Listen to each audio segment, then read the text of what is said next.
the shadows, we carry the weight with stories that matter. Don't let them wait. Every story matters, from bases to war zones, from tearful reunions to cold nights alone. Spouses and veterans, hearts that won't quit, telling the truth about all of it. Hello and welcome back, everyone. It's just another day in the life as a military wife, and I am really excited about this week's episode. We are going to have the opportunity to hear from another military spouse and her journey and what she has learned with her experience with infertility and adoption and things like that. And this is a really sensitive and emotionally intense topic. I'm so grateful that she's willing to come and talk to us about this, because I know there's a lot of people who deal with these things and we just don't talk about them enough in our society in a safe, kind way, so that people realize that they're not alone when these sorts of things happen. It's really easy to feel like you're the only one, and you're not. And so that's a huge part of why I really wanted to do this week's episode. So I'm going to quit with my little rambling and let Leah introduce herself. So take it away, Leah. Hello. Yes, my name is Leah. My husband is in the Army. He actually did not join until we were married for a few years, but we have been married almost 15 years. When we first got married, my husband is from Alaska, so we lived in Alaska, and I come from a big family. I'm the oldest of 6 kids, and so I immediately wanted to start a family with my husband. He didn't really have much of a say, but I was ready to start trying as soon as we got married. And when we got pregnant probably for the first time after 6 months. So it was super fast. And at least in my time, that was fast for me. But unfortunately, we lost the pregnancy very early on. I think I only knew I was pregnant for a week. So I hadn't seen a doctor or anything, and was told by many people that miscarriages are normal, not a big deal. You'll get pregnant right away. Again, so don't stress about it. And it was probably about a year and a half before I was able to get pregnant. Most doctors won't see you unless you've been actively trying for a year. So they wouldn't see me until I had been actively trying after my miscarriage. And when we got pregnant a second time, it was about a year and a half later, I once again miscarried very, very quickly.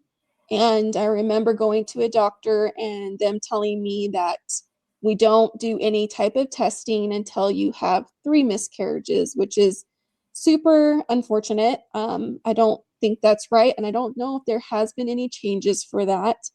But so we had 2 miscarriages, but we were still pretty hopeful that it would happen for us. And at that time, we had moved a couple times.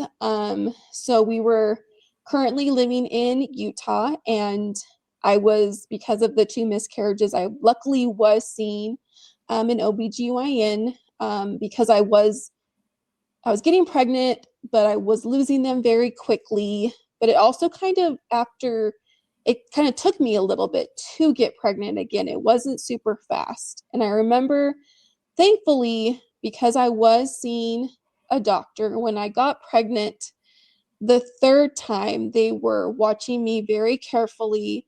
And I'm very grateful that I was being watched very carefully, because the morning that I thought I was having my 3rd miscarriage, the nurse told me to go ahead and come on in to be checked. And I didn't see any point of it because it was very early on.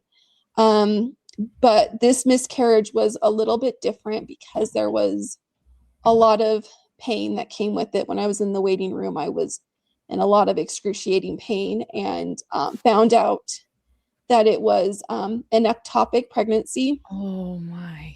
So for anyone who doesn't know what that is,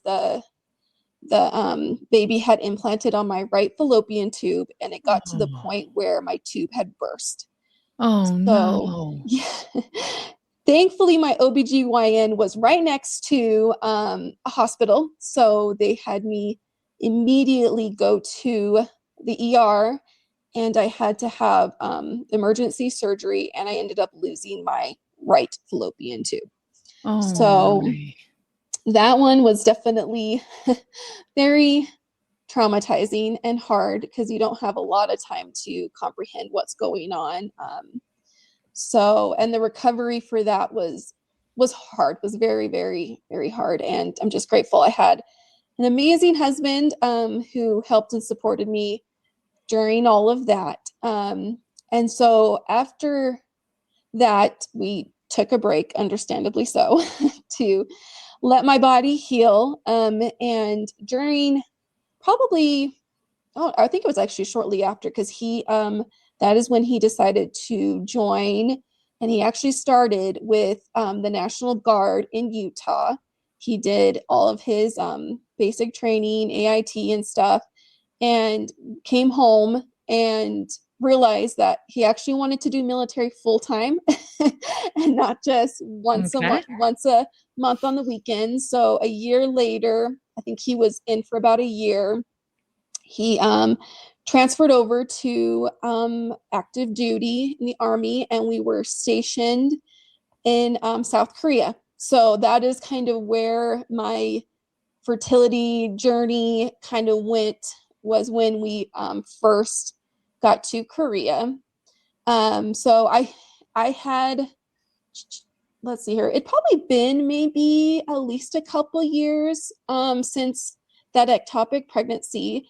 And I kind of did a little bit of looking into maybe possible why we're having multiple miscarriages, ectopic pregnancy, and so forth. And there was never any answers for that. Everything always looked normal. So, but the nice thing about being in the military is having insurance that the military covers. So we were actually in Daegu, Camp Carroll, so it was below Daegu. So I had to get on a bus really, really, really early in the morning and go all the way to Youngsung, which I don't even think is to the Army hospital, and I don't even think that hospital is open anymore, in Seoul. So it was like a 2-hour, maybe a little bit longer bus ride just to see a doctor, fertility doctor, while we were stationed in Korea.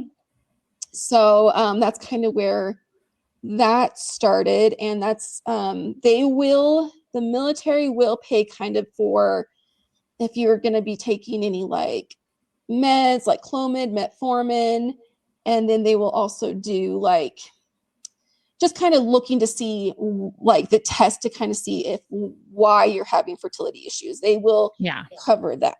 So I remember doing lots of bus rides up and back, and I ended up doing like a hysteroscopy surgery, and that's like when they just go in to kind of check your uterus and what's going on, check your tubes and stuff like that. And I think, I don't remember everything because, like I said, this happened a long time ago, so trying to remember everything, but everything looked fine. There was never any reasons. And I remember doing, I think we were just doing the Clomid, I believe, and timed intercourse. And something about me is I can only do fertility treatments in very short increments. I don't know how people can just do one treatment after another. Yes, it is the meds that you are on, or it's just very emotional. Yes. And so anyone who can just do one app back to back to back, they are amazing. So I remember probably trying, probably tried at least 3-4 times. And when, nothing was happening, I think we just kind of gave a break, and we were only stationed in Korea for 2 years. And when you PCS with the military, you kind of have to time, how you're going to plan your family. You can't just, some people can, but we were getting ready to PCS. We were going to Virginia next. So I was like, okay, that's fine. Let's take a break. We'll worry about it when we get to Virginia. And right before we left Korea, I ended up getting pregnant, and I was just beyond excited. I just thought, for sure, this is our time. It's gonna happen this time. And because I had been seeing the doctor and they knew my history, I was like, okay, they will see me right away. And if you know the military, oh my gosh, you've ever gotten pregnant in the military, you have to take a pregnancy test before they'll even talk to you. Oh yeah. So, okay. Yes. Side note. Yes. I was 7 months pregnant with our second child when we got to our first active duty station. I was visibly pregnant. They still would not see me until I took a pregnancy test. That is just crazy. Going, you can see I'm pregnant. Anyway, yeah, the Army's special. So I went and did the test, and I wanted to do it right away. And I was, of course, very early. And so when I got there, it was the afternoon, and they're like, oh, it's a very faint line, but we want you to come back tomorrow. And no, I had to drive pretty far to do this test. And I was like, you got to be kidding me. But I came the next day. They're like, okay, it's positive. And I was like, okay, I need to be seen right away. And then, of course, they go, well, no, people don't get seen until I think it's about 12 weeks, like 8 weeks, 12 weeks. And I was like, well, for one, I've had 2 miscarriages plus an ectopic pregnancy. So the ectopic pregnancy alone, I'm high risk. You're more likely to have another one. So I was like, please, I need to be seen right away. And she's like, okay, I will talk to the doctor and I will get back to you. Well, they didn't get back to me until I already had another miscarriage. Like, it was just, like I said, I miscarried very early on to usually about a week after my positive test. And I remember, and she called me and she's like, okay, we'll see you. And I was like, well, I'm actively miscarrying, so thanks anyway. We were kind of in a small town, and, and I was too nervous to go to like a Korean hospital. And we were about to PCS. I remember, them coming to pick up all of our, to move our goods. And I'm in a room with nothing in it, just, crying because I was in so much pain. And, it's just kind of, and it was then that I decided that I'm not going to let the military control. So that's when we got to Virginia, I ended up switching over to TRICARE Select. So, if you are not patient enough, or if you really have health issues, for me personally, I think TRICARE Select is your best option. Yeah, I agree. You're going to have to pay the copays and stuff like that. But to me, to have control over which doctor sees me or not sees me, that was meant a lot more to me. So that was probably 7, maybe 8 years ago. And I actually have not gotten pregnant since then. That was the last time I ever was able to get pregnant. And the funny thing is, all the times that we've gotten pregnant, it was one when we weren't doing any fertility treatment. So I just think that's interesting. But when we went to Virginia, when we moved to Virginia, I wanted to kind of get into, more fertility treatments, kind of seeing exactly what was going on. So I switched over to TRICARE Select. So like I said, I was able to find a doctor that I chose that would see me and guarantee that if I got pregnant again, that they had already said, yes, we will see you immediately. So like, good. Just all of that. And that meant a lot to me. And we ended up, because we are in Virginia, there was an option for us if we wanted to, because there are some military hospitals that will do IVF. So there was one in Washington, D.C., and where we could drive to Washington, D.C. if we wanted to do it. So that is an option. They don't cover IVF, but as a military spouse, if you really want to do IVF, you can go search for it, that you might be able to do it. But for me personally, my husband, Jason, is adopted. So adoption was always an option for us. We just didn't think it was our only option. But for us, we had already made the choice to adopt over IVF. Everyone has their personal choices. Yeah. But to me, we wanted adoption's expensive, IVF's expensive. There's more of a guarantee with adoption. We just knew that we would come out with a child on the other side. But when we were in Virginia, we did do another hysteroscopy. I can never say that right. Surgery where they just kind of go in to see what's going on. I had some polyps in my uterus, but once again, all the tests come back normal. Everything looks fine. You almost kind of want something to be wrong because then you'll have an answer, but everything has always looked good. I did that surgery. We did the timed intercourse with the trigger shots. If anyone has done any type of fertility treatments, when you have to give yourself shots, that's, and we ended up, so I think we did that for 6 months, but because I had only one fallopian tube, we would always check. I'd go to the doctor and he would always make sure it was on my left side.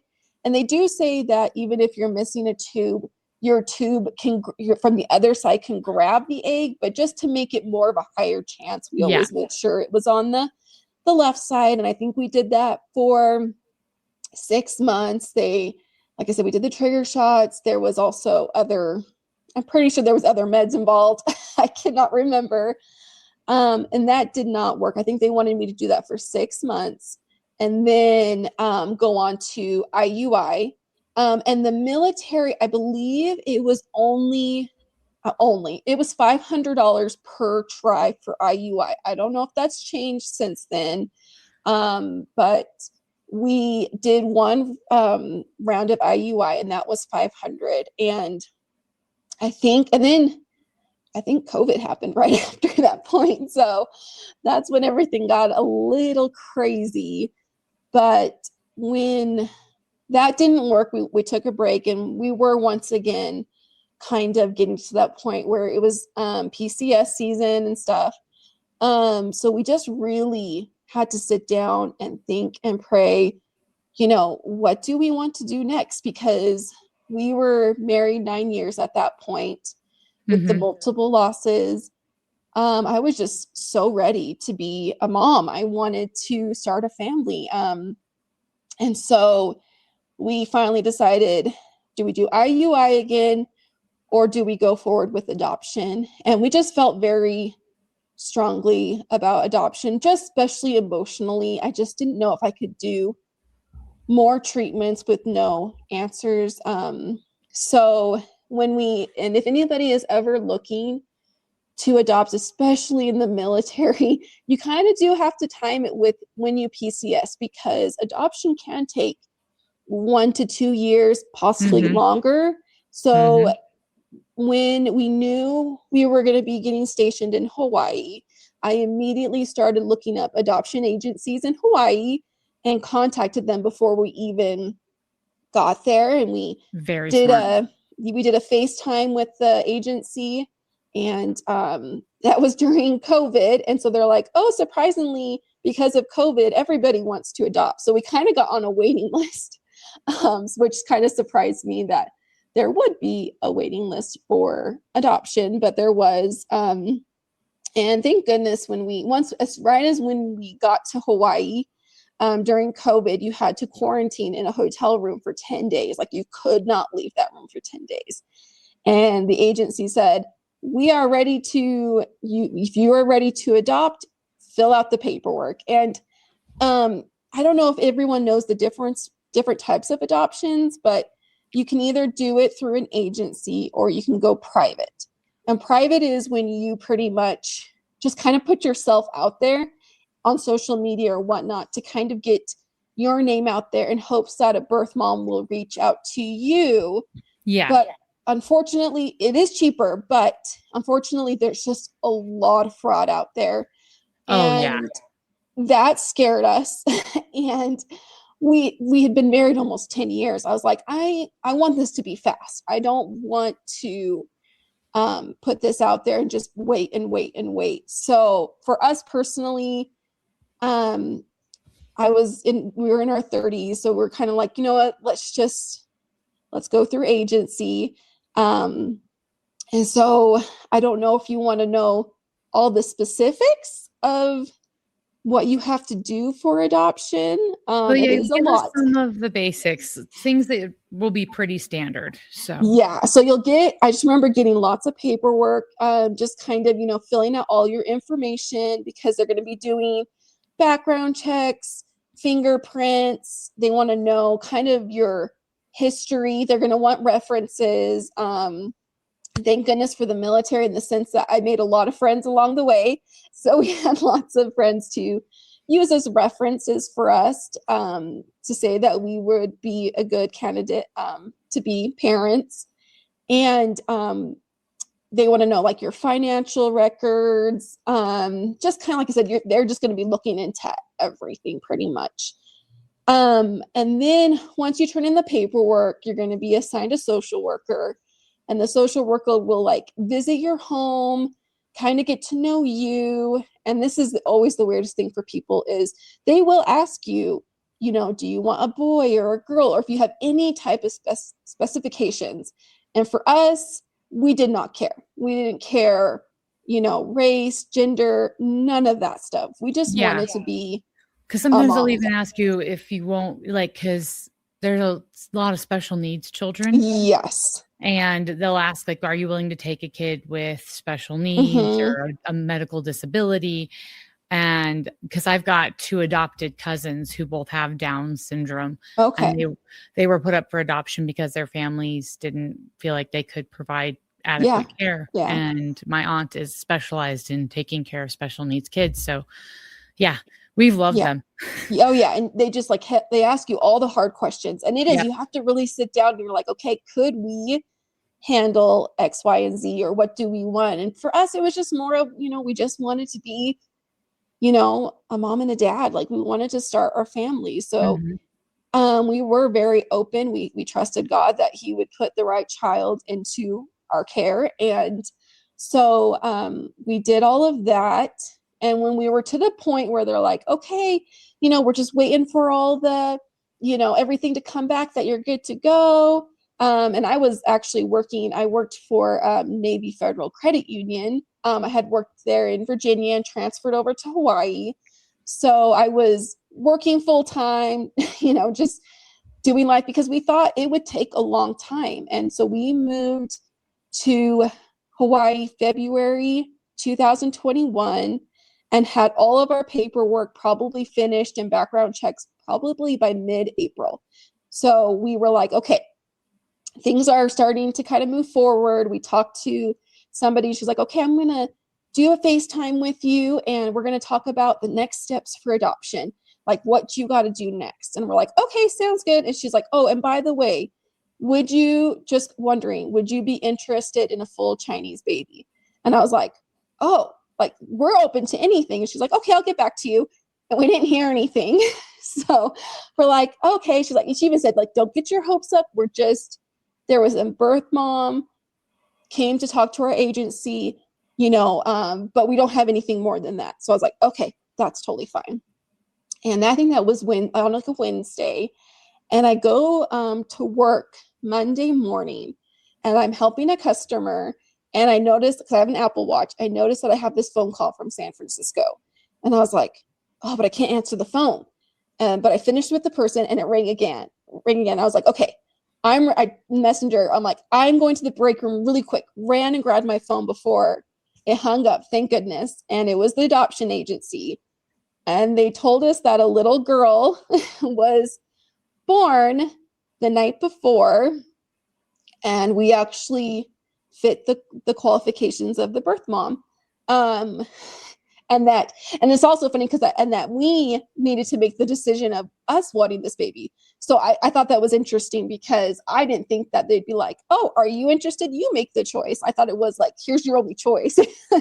But so I pretty much went to work and was like, hey, I'm going home. I got to go talk to my husband to figure this out. But I think people should realize too that, birth moms, they are making the best choice possible for their child.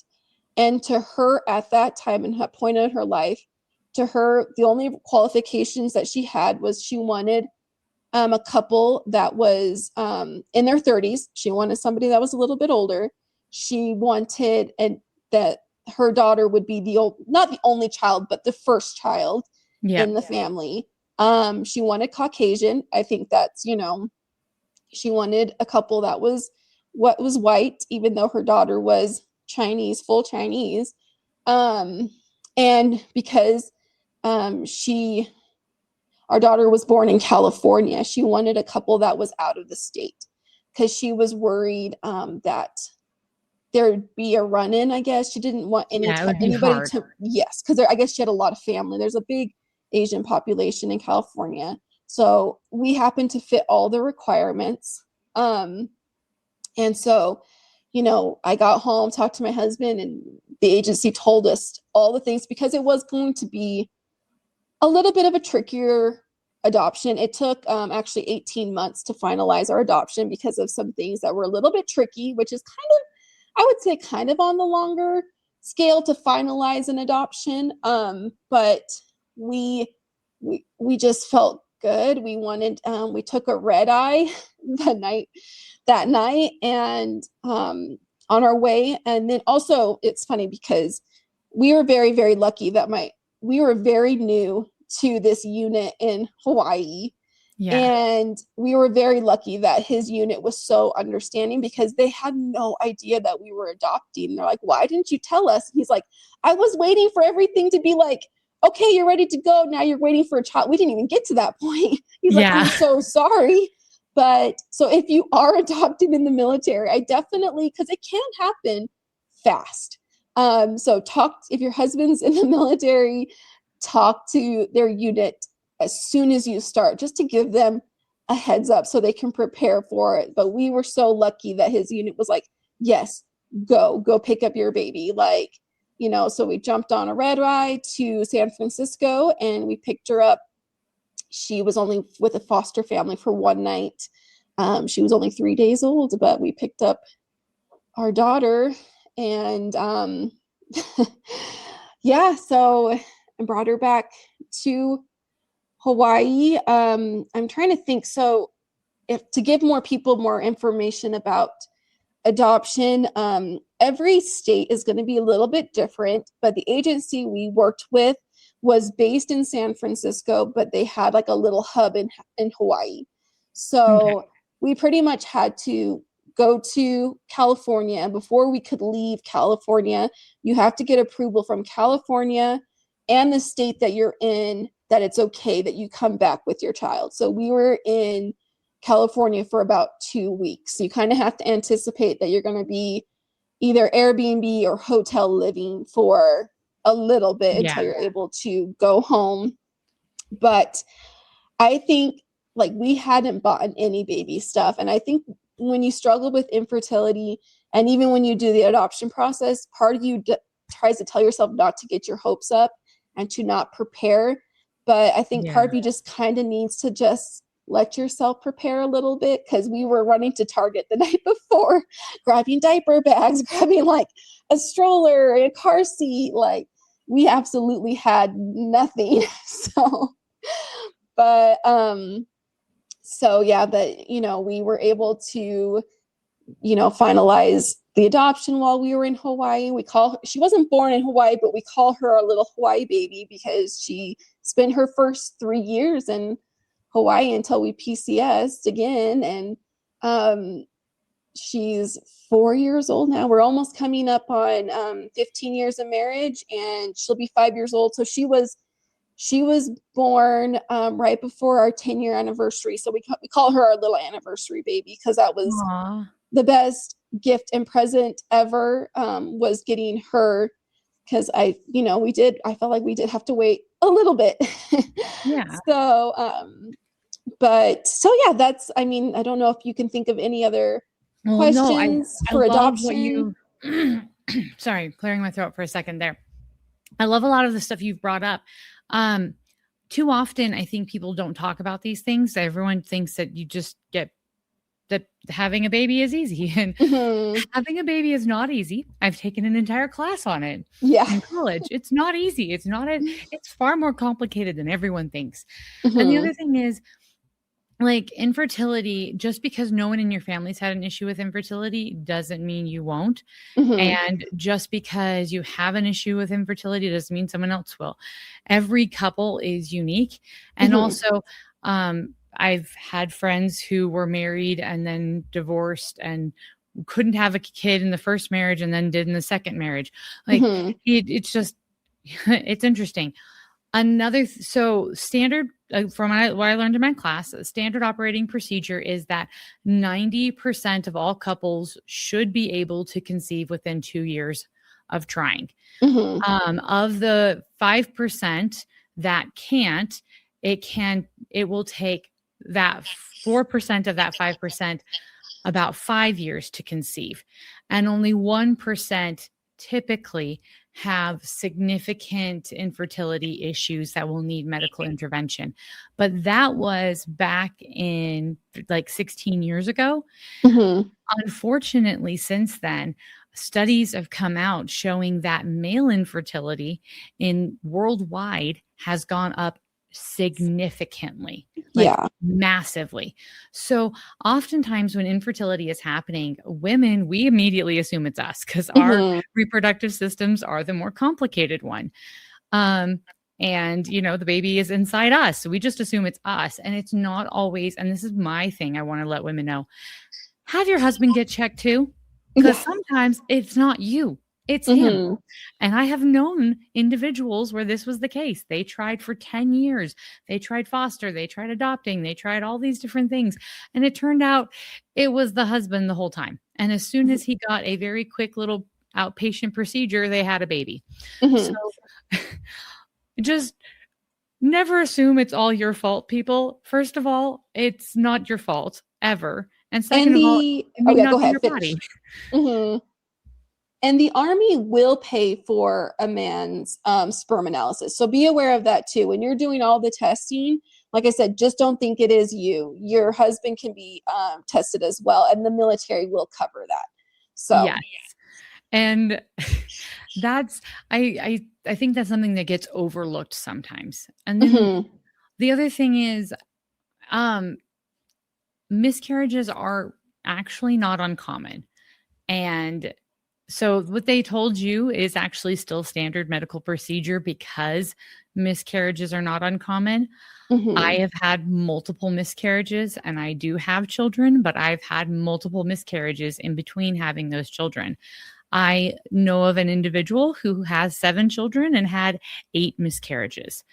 So it is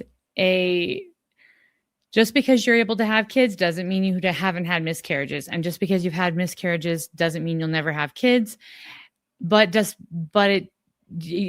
You should still always go get medical help. Like always get doctor's helps because I know an individual finally got a doctor who listened to him.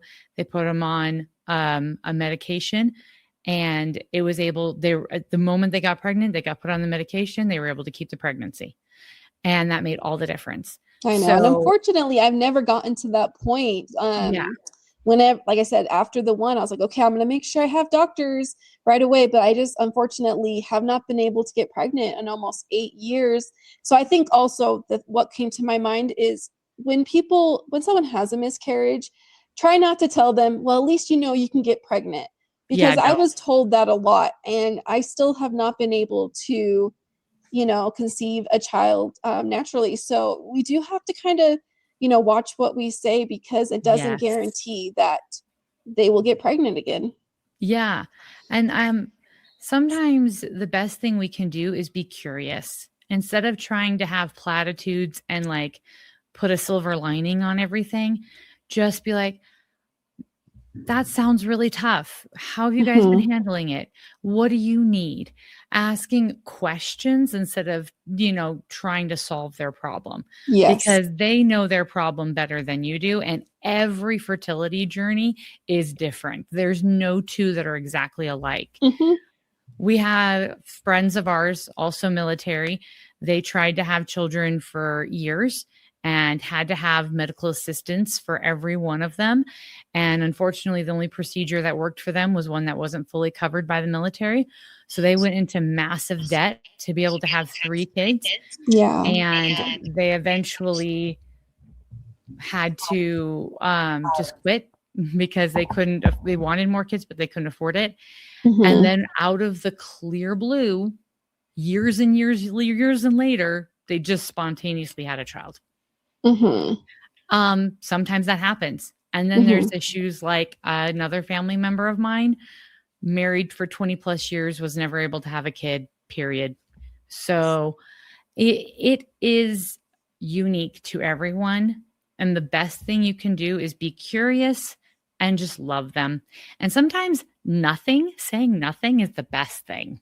I agree 100%. That was the one thing I wanted to point out, that is sometimes I think when someone's going through something, we want to be like, oh, I want to be able to relate to that person. I want to be able to show them that I can understand.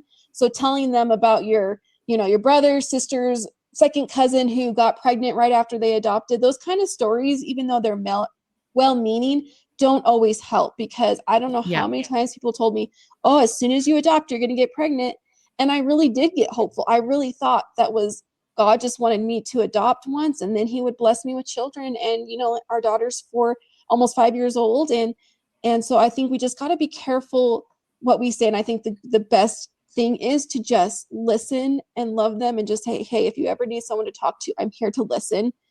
And that's all we really want, is to know that somebody is listening and cares for what we're going through. Because it does feel very lonely and isolating during all of it. It really does. And I was so insecure about my miscarriages that I never told people. Like, most of my extended family for the longest time never knew that I had a single miscarriage. Most of my family, I don't even think my brothers to this day know, hey, if you're listening, by the way, because we just sometimes don't talk about it. And so there's also going to be times where people are just struggling and they don't want to talk about it. Yeah. And that's okay. But I just want women to not know they're alone, like to know they're not alone. And so when we were talking about stuff and I started to see what you were working on, I was just like, that is so amazing. Cause I've personally known, at least a dozen or more good friends and family members who have just struggled, and every story is different and all of them are hard. And we need to know we're not alone.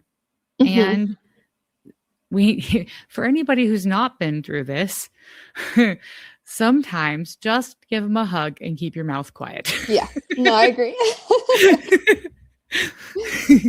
Sometimes ask them what they want. And don't tell them what you think they need to hear. Yep, I agree. But so will you tell everyone what you're doing now? Yes. So when I was going through all my struggles, I just felt like I said, didn't have very many resources. I didn't know a lot of people. And think a great way with social media is we do see a lot more women coming out and talking about their infertility journeys and stuff. So that's kind of what I wanted to do in a different way.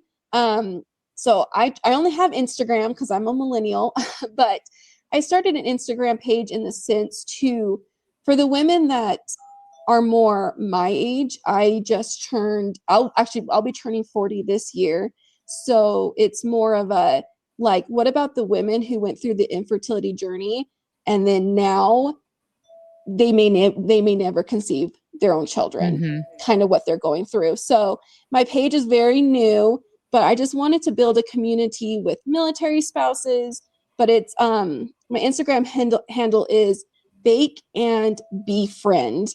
I talk about military stuff. I love to bake. I love to read. I'm just trying to find ways to connect with other people and then just slowly start introducing my story in hopes that maybe I'll help just one person. That's what's most important to me, is because I felt very alone. And then a part of my healing process is, I think, doing this page to maybe help someone along the way.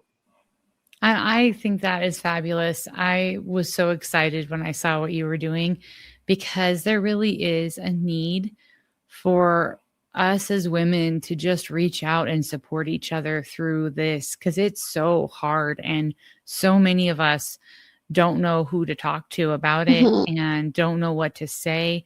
And I think that's really brave because it's also very personal. And so it's not easy to kind of do what you're doing. And so I'm so proud of you and I'm so excited for what you're doing. And Thank you. really wanted to share that with everyone because like I said, it's so private and personal. I hadn't even told family a lot of it. And I've started to realize maybe that wasn't helpful. Maybe there's people who need that. They need to know that they're not alone.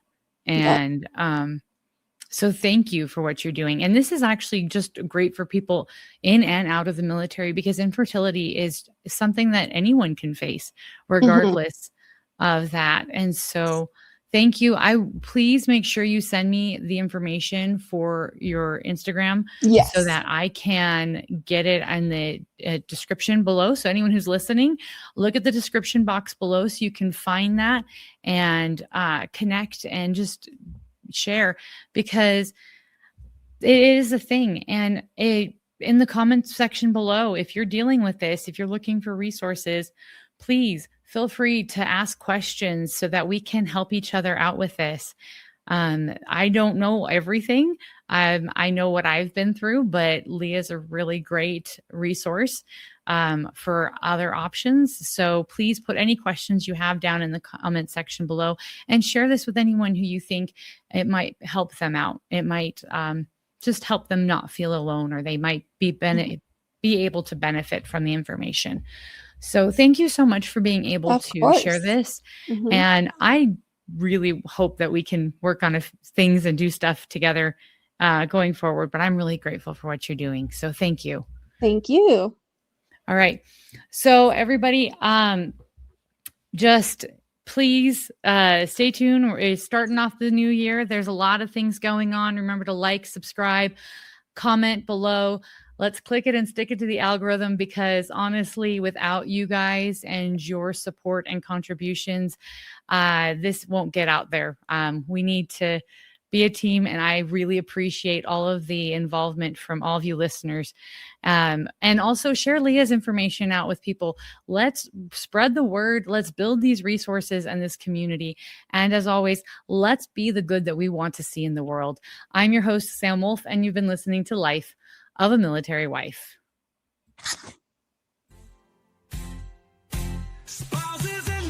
That was so much fun. Thank you.